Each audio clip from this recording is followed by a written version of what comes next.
கத்திக்கு தலை கிடையாது. ஒரு சிறிய கிராமத்தில் தன்னை மிக வலுவானவராக நினைத்த திருடன் ஒருவன் இருந்தான். அவன் தினமும் மற்றவர்களை மிரட்டிக் கொள்ளையடிப்பதையே தனது வேலையாக வைத்திருந்தான். ஒரு நாள் அவன் ஒரு பழைய கோவிலின் வளாகத்தில் ஒளிந்து ஒரு பயணியை சுருட்டத் திட்டம் போட்டான்.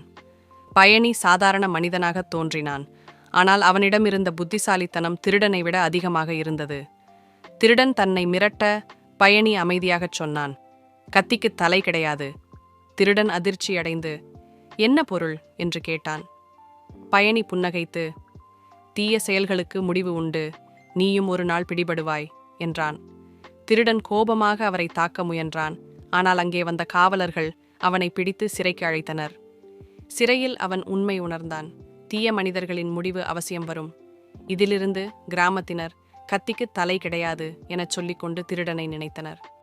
முருகப்பெருமானை நம்பினால் சேனலை லைக் செய்யவும், உங்கள் எண்ணங்களை கமெண்ட் செய்யவும், வீடியோவை பகிரவும் மற்றும் சேனலுக்கு குழு சேரவும்.